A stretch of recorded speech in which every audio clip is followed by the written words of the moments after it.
Sikubwabo Donat ubusanzwe utuye i Nyagasambu mu karere kwa Rwamagana akaba na se w'abana batatu baguye mu manuka yabaye kuri iki cyumweru aribo Joseph Fruit, Erive Sikubwabo Shami ndetse na Honore Racine Sikubwabo, yatangaje ko aba bana kuri we batarabana gusa ahubwo bari n'abajyanama, atangaza ko ababajwe no kuba bagiye batageze ku nzozi zabo. N'abana bafite urukundo, bafite impanuro, bangiraga inama kandi ari abana batoya, ndetse n'uriya w'imyaka 10 Racine Honore nawe yagira ibitekerezo nk'ibyo umuntu mukuru.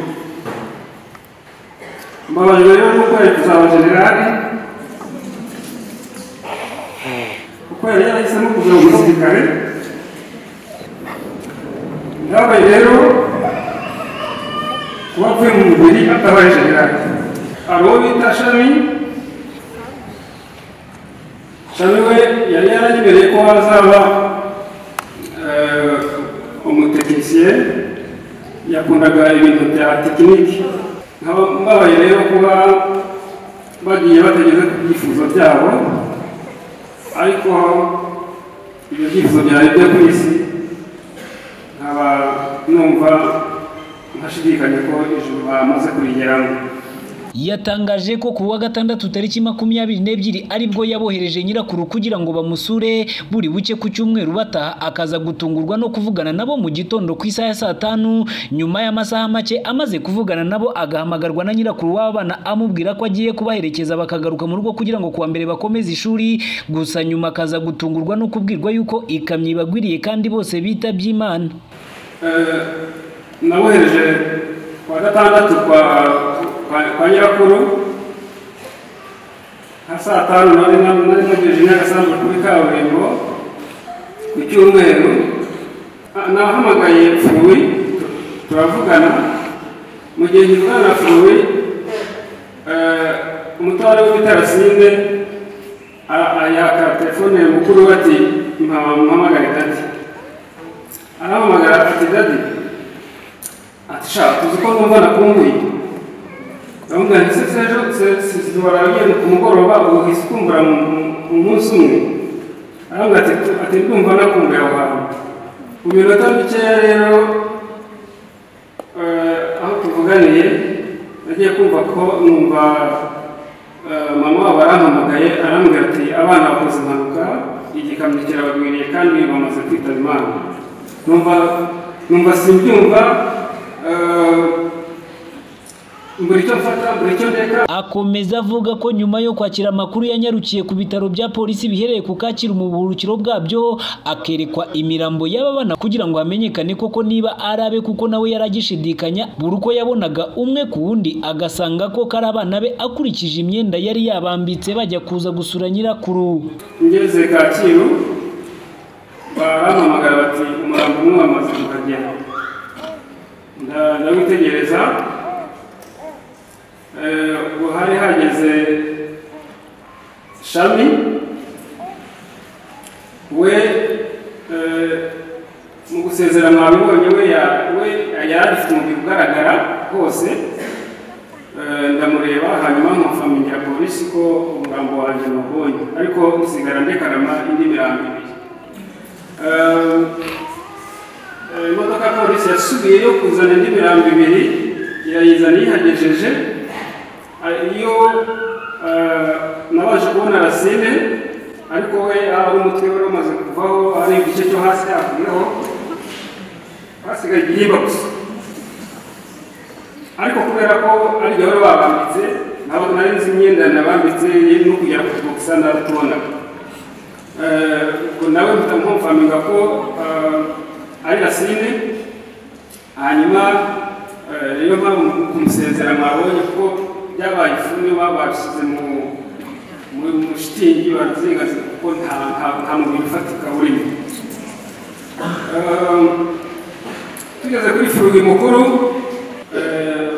baramfasha baramunyereka, nza gusanga ni Fruit n'ubundi nawe umutwe wari wavuyeho.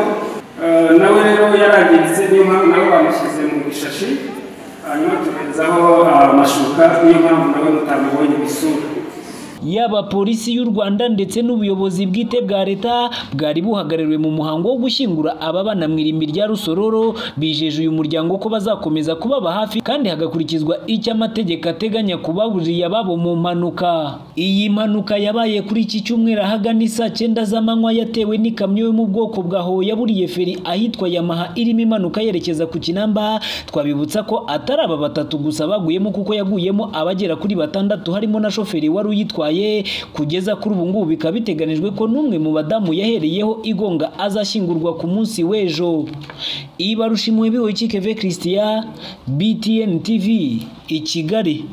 Ku isaa 9 n'igice z'amanywa kuri iki cyumweru nibwo ikamyo yo mu bwoko bwa Howo yari yikoreye itaka yamanutse mu muhanda uva kuri Apakope yerekeza muri feruje za Yamaha, aho yaje kwambuka umuhanda yerekeza inzira yo ku Kinamba kuko yari igiye Gacuriro. Ikimara kurenga izi feruje yahise itangira kuvuza amahoni menshi cyane asa nahuruza kubera ikibazo cyo kubura feri yari imaze kugira mu kuba yari yikoreye ibiro byinshi by'itaka. Bishobora kuba ari bimwe mu byatumye imanukana umuvuduko mwinshi cyane igana ku Kinamba. Mu kugera ku mirongo y'inzira y'abanyamaguru bambukiranya kaburimbo izwi nka zebra crossing iri hagati y'akayira kajya ku bitaro bya Muhima ndetse n'ikiraro cyo ku Kinamba, iyi modoka yahasanze umubyeyi wambukaga umuhanda, yamukubise imuta mu kindi gice cy'umuhanda, ahita nanone agongwa n'ivatiri yo mu bwoko bwa Toyota Karina ahita hasiga ubuzima. Iyi modoka yaje kutambukira iki kiraro cyo ku Kinamba ku muhanda wo hejuru nk'uko bisanzwe, ahubwo yahise irenga umuhanda ihitana amatara yo ku muhanda n'ibyuma byo ku nkengero z'umuhanda, irenga umuhanda wo hasi iri kugendera mu kirere kugeza ubwo yaguye hakurya y'umuhanda wo hasi, igwira abantu bagera kuri 5 bagendaga n'amaguru, 4 muri bo bahita bahasiga ubuzima. Abarimo imbere uwari utwaye iyi modoka akaba yahise hasiga ubuzima, naho wari umutandiboyi we ntiyahise apfa kuko yaje gukurwa muri iyi modoka aho Rogoma. Ni nyuma yo kumara amasaha 3 arimo anihira munsi y'igitaka cyari cyabahwanyije n'igice cy'imbere cy'iyi modoka. Mukiza Patrick wari wicaye munsi y'iki kiraro imodoka ikaza kumuca hejuru yabwiye BTN TV ko yabibonye.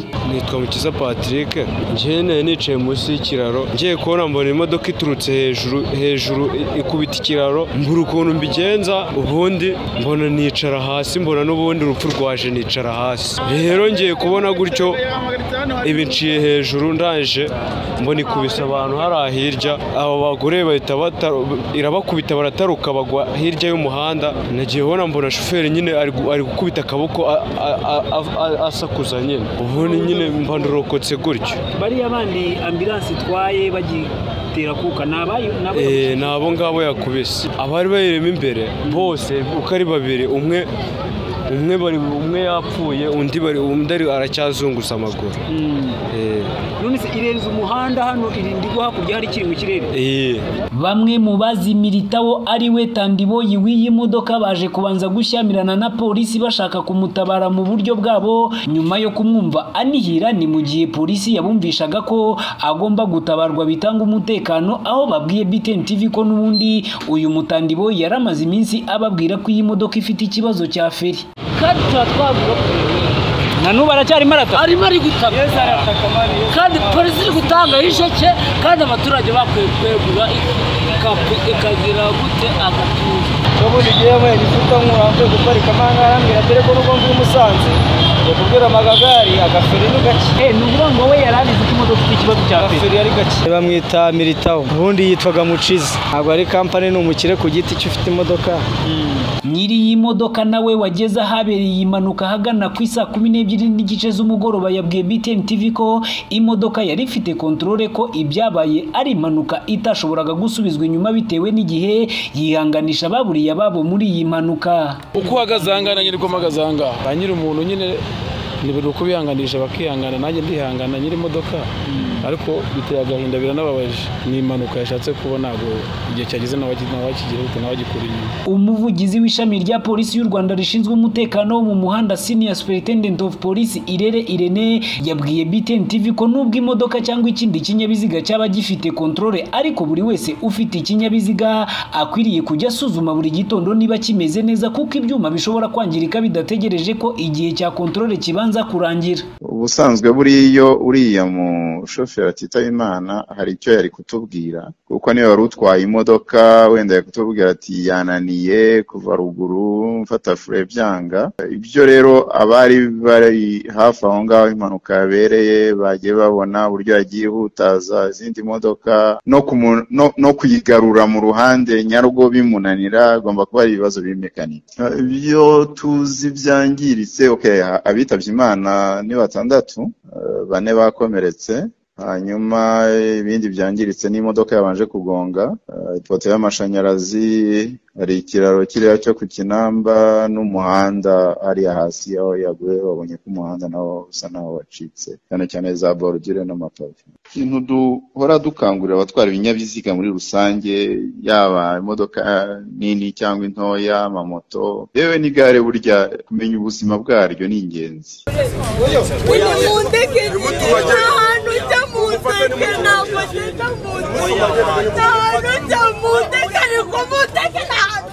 Yaba imiryango y'aba bantu 6 baburiye ubuzima muri iyi mpanuka ako kanya, iyo abayikomerekeyemo bagera kuri 4 bose wabonaga byabarenze. Bamwe bananiwe kwakira kubona imirambo y'ababiryamye aho ngaho, ibyaje gutera bamwe amarira n'ihungabana.